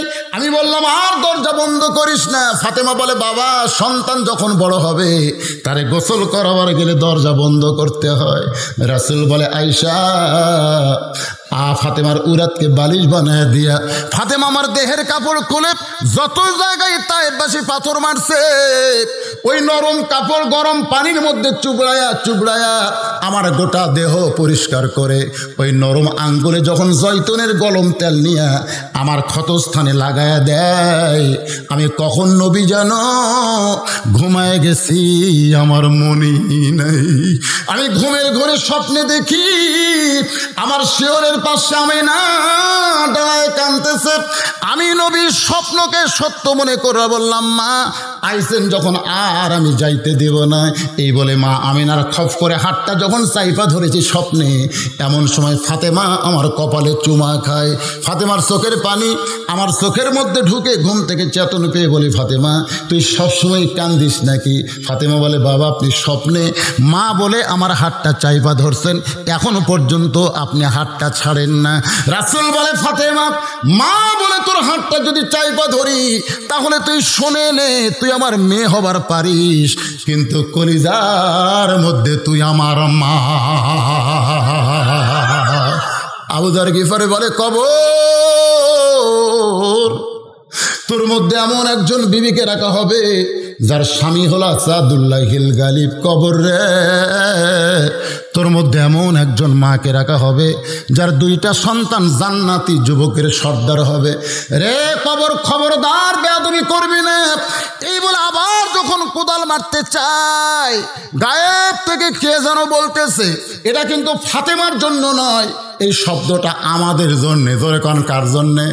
আবার মনে মনে বলবেন না ফাতেমার জন্যে।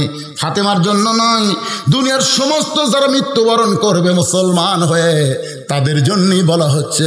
কবরের ভিতর থেকে নয়, বাহির থেকে একটা আওয়াজ আবু যার গিফারির কানে আসতেছে, আবু যার, কার মা, কার মেয়ে, কার বিবি, এইটা কবর দেখবে না। আমল যদি ভালো হয় কবর জান্নাতের টুকরা হয়ে যাবে, আর আমল যদি খারাপ হয় কবর জাহান্নামের গর্ত হয়ে যাবে। এই শব্দ শোনা মাত্র আবু যার গিফারি আর কোদাল মারতে পারে নাই, গোটা দেহ থরথর করে কাঁপতেছে। আমল যদি ভালো হয় কবর কি হবে? জান্নাত হবে। আমল যদি খারাপ হয় কবর জাহান্নাম হয়ে যাবে। আজকে আমার সামনে আমরা যত মানুষ বসে আছি ভাইজান, আমার যে ভাইরা দাঁড়িয়ে আছে, আমাদের সকলকে কবরে যাওয়ার দরকার আছে না নাই? ওই দেখেন একসাথে 4 জন উঠছে, ওরা 4 জন কবরত যাবে না? ওরা যাবে না? না না, কি কথা রে বারে, এত একটা দামি কথা নিয়ে আপনাদের সামনে বলতেছি। আসলে যাইতে হবে, আসলে তো কি নিয়ে যাবেন? কি নিয়ে যাবেন? একটা পাগল মাঝে মধ্যে খলিফা হারুনের দরবারে যাইতো, বাহলুল পাগল, জোরে কোন কি পাগল, কখনো হাসতো কখনো কাঁদতো। উজির নাজির মন্ত্রীরা বিরক্ত হয়ে একদিন খলিফা হারুনকে বললেন, এই পাগলকে রাজ দরবারে বের করে দেন, এত চাল চলন ঠিক নেই। খলিফা হারুন দেখলো পাগলকে তো জোর করে বার করা যাবে না, পাগলকে কৌশল করে বার করা লাগবে। খলিফা হারুন বাহলুল পাগলের কাছে ডাক দিয়ে বলেন, ভাই একটু আই। যে যেই কাছে গেছে একটা লাঠি হাতে দিয়ে বলতেছে এই লাঠিটা তোরে দিয়ে দিলাম, তোর চাইতে বোকা মানুষ যদি পাস লাঠিটা দিয়ে দিস। তো বাহরুল পাগল লাঠি নিয়ে হাসতে হাসতে তখন চলে গেল। তখন খলিফা হারুন বলতেছে পাগল আর আসবে না, কারণ ওর চাইতে বোকা মানুষ দুনিয়ার নাই, তো ওই ক্ষুধাও পাবি না, ওর কামও শেষ হবি না। আসলেই কয়েক বছর ওই বাহরুল পাগল কিন্তু আর আসেনি, কয়েক বছর। খলিফা হারুন দুর্বল হয়ে যখন বিছনায় পড়ে গেছে, তখন বাহরুল পাগল লাঠি নিয়ে হাজির। ওই লাঠি নিয়ে এসে বসে আছে। বাহরুল পাগলের দিকে তাকায় খলিফা হারুন বলে, এত বছর হয়ে গেল তারপরেও তুমি বোকা মানুষ পাও নাই, তোমার চাইতে বোকা মানুষ পাও নাই, লাঠি নিয়ে বসে আছো। বাহরুল পাগল বলে, যাবো না, আমার মনে হয় আজকে পাওয়া যাবে। খলিফা হারুন কয়, পাগলা নাকি, এ ঘরে তুমি আর আমি আর তুমি, বোকা মানুষ কোথায় পাবা? বাহরুল পাগল বলে, যাবো না। মনে করেন আপনি যেখানে আছেন জায়গার নাম কি? কয় বাগদাদ। মক্কা শহরে 10 দিনের সফরে যাবেন, তাহলে আপনি কেমনে যাবেন? খলিফা হারুন বলে, মক্কা হলো আমার অচেনা, বাগদাদ হলো আমার চেনা। চীনা শহর থেকে অচেনা শহরে যদি 10 দিনের জন্য যায়, তাহলে মাল সামানা জোগাড় করে রওনা দেওয়া লাগবে, ওখানে যায় যেন আমার কোনো কষ্ট না হয়। বাহরুল পাগল বলে, যাবো না। দুনিয়ার একটা শহর থেকে আর একটা শহরে 10 দিনের সফরে যদি মাল সামানা জোগাড় করে যাও রওনা দেন, এখনই যদি আপনার মৃত্যু হয়, আখিরাতের বিশাল একটা জগতের সফর শুরু হবে। ওই সফরে বিপদ আপদ মুসিবত থেকে বাঁচার জন্যে আপনি কতটুকু সামানা জোগাড় করেছে? খলিফা কান্দে। বাহরুল পাগল বলে, এই দুনিয়াতে আসার পরে মৃত্যু তার সামনে আছে, এইটা জানার পরেও যারা কবরের পাথেও জোগাড় করে না, তারাই হলো সবচাইতে বড় বোকা। আপনার লাঠি এখন আপনি নেন। তাহলে সবচাইতে বড় বোকা কে? দুনিয়াতে আসার পরে মৃত্যু আছে এটা জানার পরেও যারা কবরের পাথেও জোগাড় করে না, তারাই হলো বোকা রে। আজকে এই মাদ্রাসার জন্যে আমি 100টা কোরআন শরীফ আপনাদের কাছে চাবো। যারাই দিবেন, মনে করেন একটা কোরআন মাদ্রাসায় দেওয়া অর্থই আপনি কবরের পাথর জোগাড় করলেন। এক কোরআন শরীফ মাত্র 500 টাকা, মাত্র 500 টাকা লগত, এগুলো বাকি হবে না। লগত 500 টাকা দিবেন। আল্লাহ যেন একটা কোরআন দান করার কারণে, মাদ্রাসা একটা কোরআন দেওয়ার কারণে আপনার কবরের পাথর যেন আল্লাহ কবুল করে। সকলে বলে আমিন। কেউ যদি মনে করে হুজুর আমার বাপ মা মারা গেছে, বাপ মা রুহের মাগফিরাতে নবীর এতিম মাদ্রাসা একটা কোরআন শরীফ বাবদ মাত্র 500 টাকা বাজান, আপনি 500 টাকা দিবেন, একটা কোরআন দানের পুরোপুরি সওয়াব আল্লাহ আপনার কবরের পাথর হিসেবে দিয়ে দিবে। বাবা চলে আসেন, মাত্র 100 জন, একজন ওটা বসা করবেন না, যারা দিবেন না বসে থাকেন, বাকিও আর শুনবেন, তাতে রাত যত বাজে বাজুক। আমি কি ঘড়ি ধরে বাজ করি তাই না? ঘড়ি ধরে করি না, কেবল বাজতেছে 12টা 2। আমি যখন উঠছি তখন 10:30টা। আসেন, একজন আল্লাহর বান্দা আসেন 500 টাকা নিয়ে। একজন দিল, আপনি চুর করেন, দেন। আপনি থেকে 1 কোরআন নিয়ে কাম হবি তাই? মাশাআল্লাহ, 2টা পাওয়া গেল, 3টা পাওয়া গেল, 100টা চাইছি। ভাই রে উঠবেন না, আপনার যদি কেউ উঠে যান, মনে করেন মাদ্রাসার খালি গুনতিছে কয়টা হলো। আর একজন কোরআন শরীফ বাবদ 500 টাকা কবরের পাথর হিসাবে দান করেছে। আল্লাহ দানকে কবুল করেন, আল্লাহুম্মা আমিন, আল্লাহুম্মা আমিন। কবুল করো। অনেক টাকা আপনারা দান করছেন, টাকা খালি হাতত মাশাআল্লাহ মাশাআল্লাহ। একটু জিকির করেন লা ইলাহা। বসেন, সবাই বসেন, যারা গেছে চলে গেছে অসুবিধা নেই। আপনারা একটু সামনের দিকে আসেন তো ভাই, খালি পিছন থেকে উঠে সামনে আসবেন। 1 বছর কোনো ডাক্তারকে যাওয়া লাগবে না, উঠবেন 1 বছর, বসবেন 1 বছর, তাহলে সামনে আসেন, ওঠেন, একটা ঝাড়ি দেন, ঝাড়ি দিলে আপনার ভিতরে বেদি বেরাম যা আছে ঝড়ত করে পড়ে যাবে। হ্যাঁ, কোরআনকে বিশ্বাস করে সামনে দিয়ে চলে আসেন আর জিকির করেন লা ইলাহা ইল্লাল্লাহ, লা ইলাহা ইল্লাল্লাহ, লা ইলাহা ইল্লাল্লাহ, লা ইলাহা ইল্লাল্লাহ, লা ইলাহা ইল্লাল্লাহ, লা ইলাহা, লা ইলাহা ইল্লাল্লাহ মুহাম্মাদুর রাসূলুল্লাহ সাল্লাল্লাহু আলাইহি ওয়াসাল্লাম।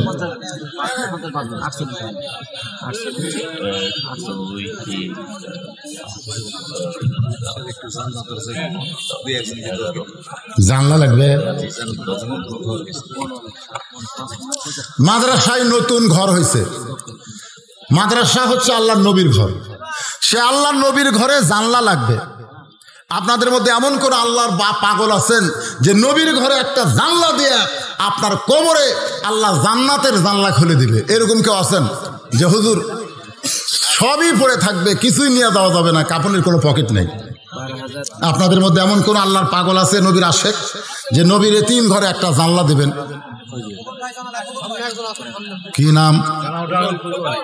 বাবা একটু উঠে আসেন, আসেন বাবা। আল্লাহ রে, বাবা লিল্লাহে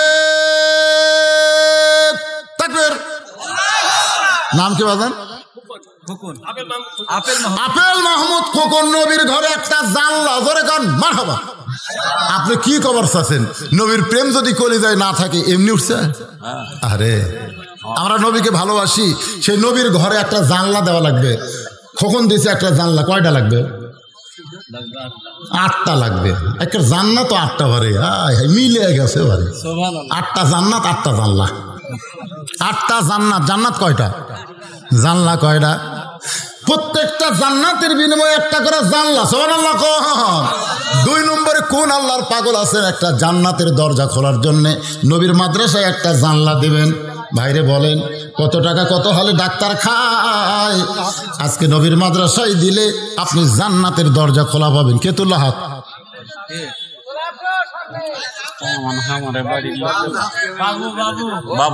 বাবু আপনার বাড়ির লোক? বাবু বড় বউয়ের বাবু একটা জানলা ধরে গান মারহাবা লিল্লাহে তাকবীর। মাশাআল্লাহ। আর কেউ আছেন জানলার? দেখেন, হাত তোলেন। মাদ্রাসার সভাপতি সাহেবকে, এই মাদ্রাসার সভাপতি কে রে? ম্যানেজিং কমিটির সভাপতি নাই? আনিসুর রহমান। দরজা কয়টা লাগবে? 3টা দরজা লাগবে। আনিসুর রহমান একটা দরজা দিবে ইনশাআল্লাহ। লিল্লাহে তাকবীর। 3টা দরজার মধ্যে আনিসুর রহমান একটা দরজা ধরে কারণ মারহাবা। আর লাগবে দরজা 2টা, জানলা লাগবে 6টা। ভাইজান একটু বলেন, সবই তো ওটা লাগবে, কিছু উঠুক, তারপরে কিছু আবার দেখা যাবে ইনশাল্লাহ। মাদ্রাসার কেশিয়ারকে টাকাগুলো যাই দিবি, তাই কুটি। মাদ্রাসার কেশিয়ার নাই, আশেপাশে নাই, এখন বাইরে থাকলে হবে। তাই মাদ্রাসার সেক্রেটারিকে, সেক্রেটারি, এই মাদ্রাসার সেক্রেটারি সাহেব আসেন।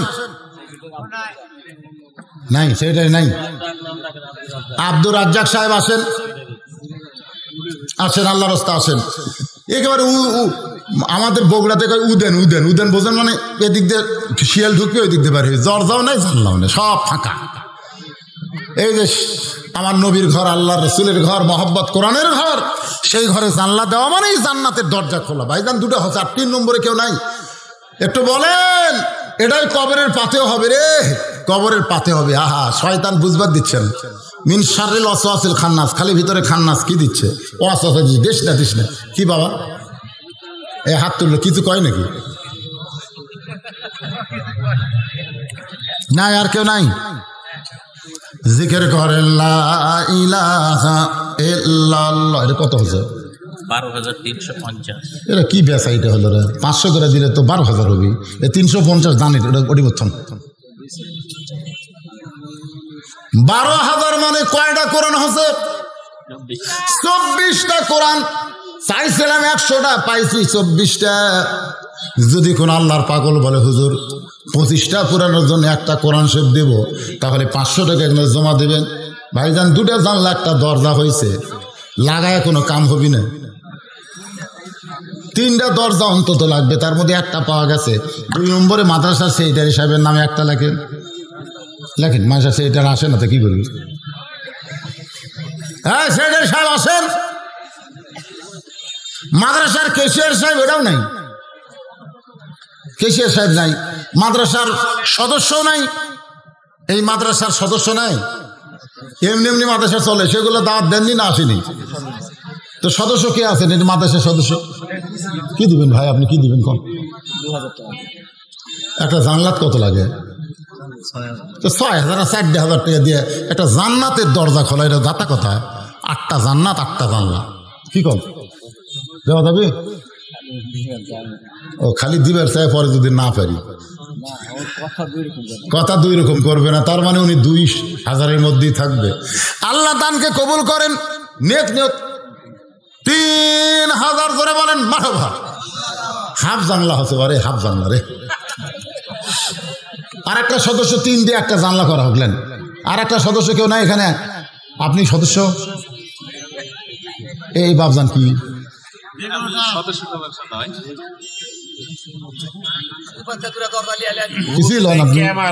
কিছু দেবে না?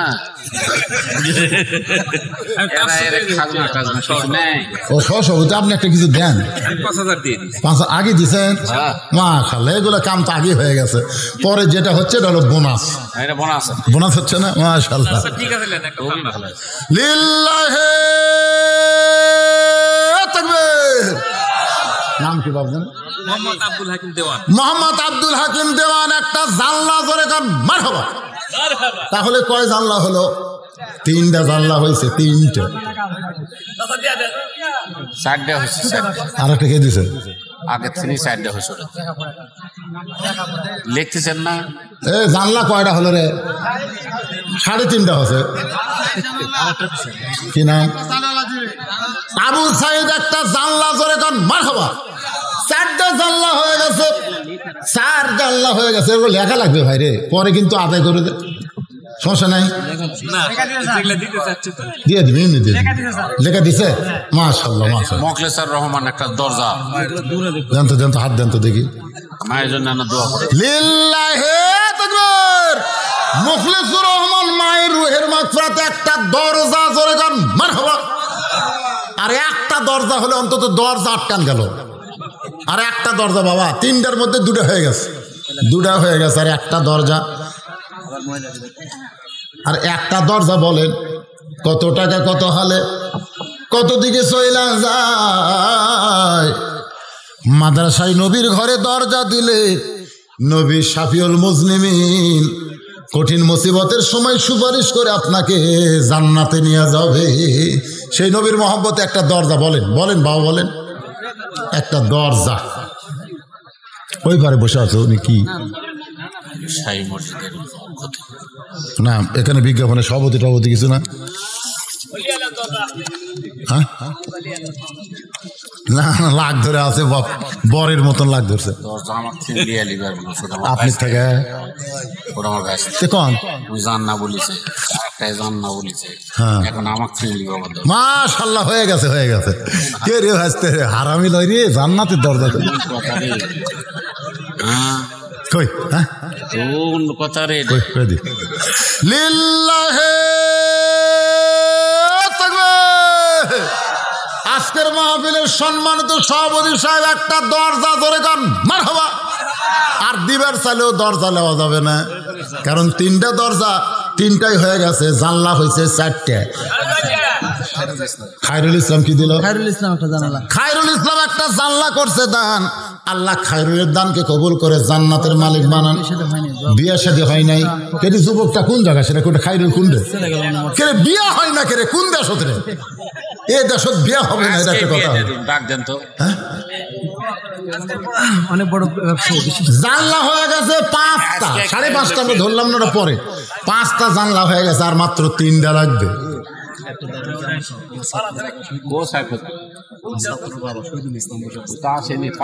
আমার ভাইজানের ছাত্র বাবা শহীদুল ইসলামকে। শহীদুল ইসলাম কোনটা? এই শহীদুল ইসলাম কোথায়?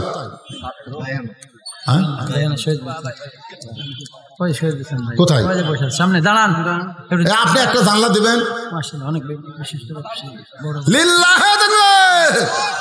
শহীদুল ইসলাম একটা জানলা 6টা হয়ে গেছে, আর মাত্র 2টা দরজা শেষ, জানলাও শেষের দিকে। ভাইরে চান্স নেন। আর 2 জন আল্লাহর বান্দা বলেন 8টা জান্নাত 8টা জানলা, 8টা জান্নাত 8টা জানলা। এই চেয়ারের মধ্যে কেউ নেই, আশেপাশে কেউ নাই। টেজের উপরে দেখেন। আর মাত্র 2টা লাগবে, আর মাত্র 2টা মা বোনদের মধ্যে তো একটা জানলা দেওয়া দরকার। বাবুল আসেনি? বাবুল করে বা জোর করে লেলবেন। বাবুল কইতে আসেনি কেন? বাবুল একটা জানলা আমরা হাসতেছি না, দিবে না? এতগুলো মানুষ না দোয়া করতেছে, আল্লাহ বাবুল একটা জানলা ইনশাল্লাহ দিয়ে দিবে, আর মাত্র একটা লাগবে ভাই।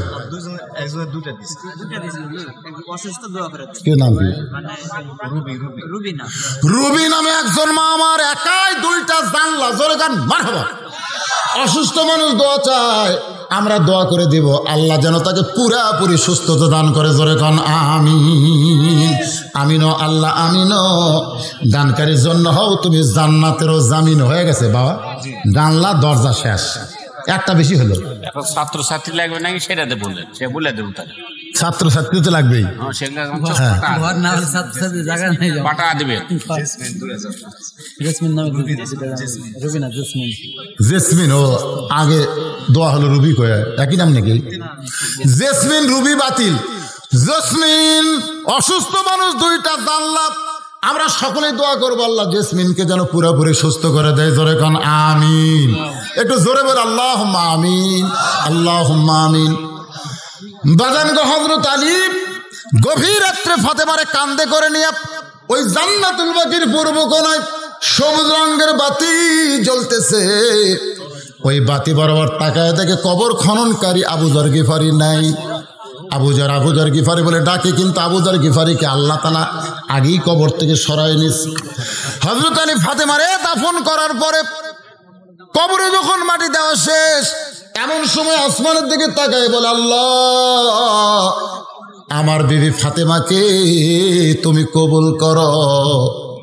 আমি স্বামী আলী তার প্রতি এত খুশি, তুমি আল্লাহ একটু খুশি হয়ে যাও।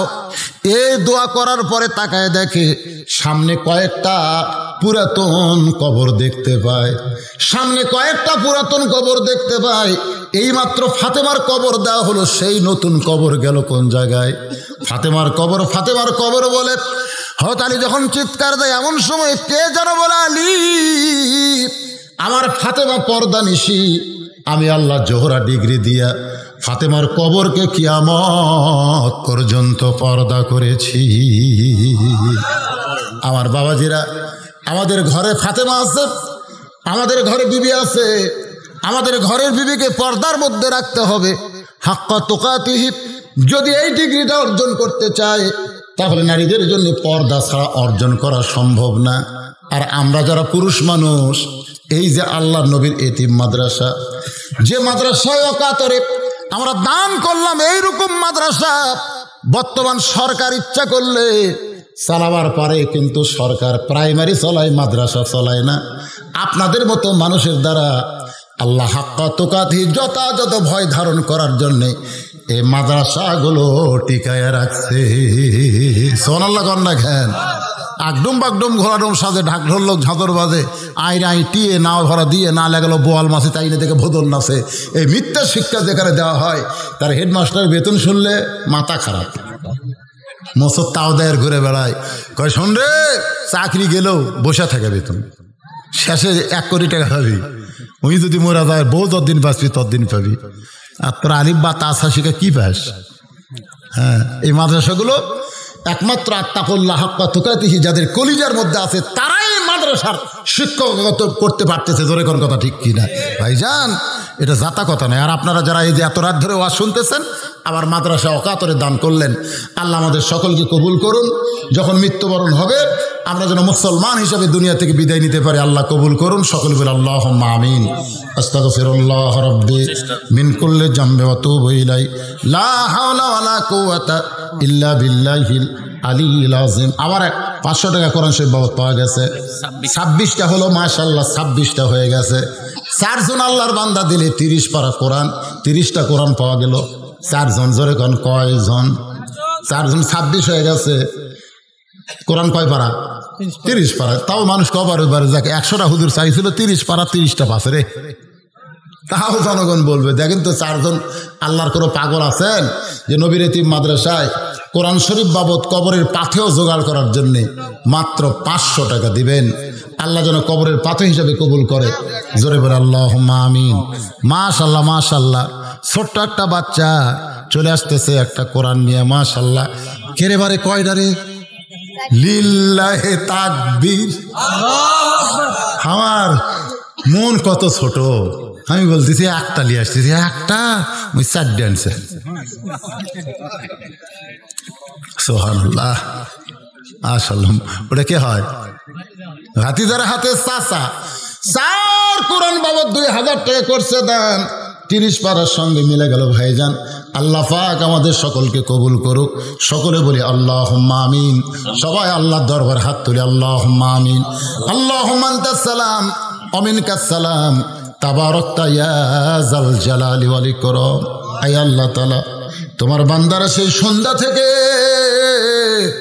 রাত 12:30 বাজতেছে, এই দীর্ঘ সময় পর্যন্ত জান্নাতের বাগানে বসে কোরআন হাদিসের আলোকে আলোচনা শোনার পরে আমি গুনাহগারের সঙ্গে রহমতের দরজায় ফকির হয়ে দোকানে হাত তুলেছে।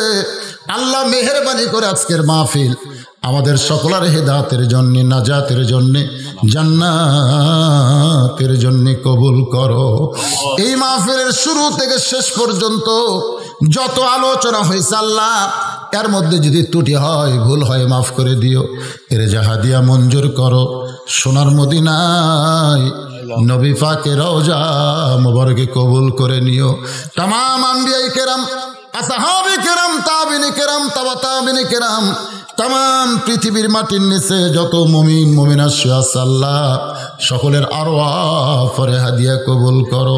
মাবুদ, আমরা যারা হাত তুলেছি, আমাদের মধ্যে জনম দুঃখনী মা যাদের কবরের ঘরে চলে গেছে, আল্লাহ মেহেরবানি করে মায়ের কবরকে জান্নাতের টুকরা বানিয়ে দাও। ছোট্ট একটা শব্দ হলো মা।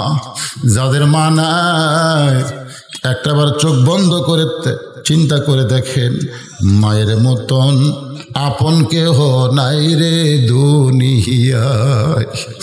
বাবার বাড়ি ঘর সবই আছে, আমি সহ আমরা যারা বাবা হারে এতিম হয়ে গেছি, আল্লাহ মেহেরবানি করে বাবার কবরটাকে জান্নাতের টুকরা কবুল করো। আমাদের দাদা দাদি, নানা নানি, আত্মীয় স্বজন যাদের কবরে গেছে আল্লাহ কবরবাসীদের মাফ করে দাও। আল্লাহ বড় বড়ি সুলাইমানিয়া মাদ্রাসাকে কিয়ামত পর্যন্ত কবুল করো। মাদ্রাসার জায়গা জমি দিয়া আজকে যারা কবরের বাসিন্দা হয়ে গেছে আল্লাহ, তাদের কবরকে জান্নাতের টুকরা বানাও। আল্লাহ আজকে মাদ্রাসার মহব্বতে নগদে বাকিতে হাজার হাজার টাকা তোমার বান্দা বান্দিরে দান করেছে। আল্লাহ কে কোন নিয়তে দান করেছে আল্লাহ নেক নিয়ত নেক আশা কবুল করো। আল্লাহ সকলকে ইমানের সঙ্গে মৃত্যুবরণ করে কবরকে জান্নাত হিসাবে কবুল করো। আল্লাহ মা বোনদের জন্য আজকে আলোচনা একটু বেশি করেছে আল্লাহ, আমার মা বোনদেরকে আবেদা সালিয়া পদ্মানিশি কবুল করে মা ফাতেমার চরিত্র দান করো। আল্লাহ তাআলা কত মানুষের জানাজা নামাজ আমরা পড়েছি, কত মানুষকে 2 হাতে আমরা কবরে মাটি দিয়েছি। একদিন আমরা সবাই মরে যাব। যেদিন আমাদের মৃত্যু হবে দিনটা যেন জুমার দিন হয়, মাসটা যেন রমজান মাস হয়। আল্লাহ আর কয়েকদিন পরে রমজান মাস, রহমত মাগফিরাত নাজারের মাস। শারীরিক সুস্থতা সহকারে আমরা যেন সবগুলো রোজা আল্লাহ তোমার সন্তুষ্টির জন্য করতে পারি, সে তৌফিক আল্লাহ তুমি আমাদেরকে দান করো। আল্লাহ মাদ্রাসার মুহতামিম, মাদ্রাসার ওস্তাদ, মাদ্রাসার তালবে ইলম আল্লাহ সকলকে তুমি কবুল করো। 2 জনের মাথায় সনদে পাগড়ি দেওয়া হলো, কোরআনের হক্কের হাফেজ আলিম হিসেবে তাদের কবুল করো। আল্লাহ অত্র এলাকার সমস্ত মানুষগুলোকে এই মাদ্রাসার হিতাকাঙ্ক্ষী হিসাবে তুমি কবুল করে নাও। আল্লাহ এই মাদ্রাসা যেন এলাকার জন্য একটা আলো বত্তিকা হয়, আল্লাহ সে তৌফিক দান করে দাও। আল্লাহ আজকের মাহফিলের সম্মানিত সভাপতি, আজকের মাহফিলের সহসভাপতি, আজকের মাহফিলের প্রধান অতিথি, বিশেষ অতিথি, আল্লাহ সম্মানিত অতিথিবৃন্দ সকলকেই আল্লাহ তুমি কবুল করো। আয় আল্লাহ আলেম ওলামাদের কবুল করো, হাজী সাহেবদের কবুল করো, মুরব্বীদের কবুল করো, যুবকদের কবুল করো, কচিকাচাদের কবুল করো, আমার মা বোনদের কবুল করে মৃত্যুর সময় আমাদের জবানে জারি করে দিও লা ইলাহা ইল্লাল্লাহু মুহাম্মাদুর রাসূলুল্লাহ। আসসালামু আলাইকুম ওয়া রাহমাতুল্লাহি ওয়া বারাকাতুহু।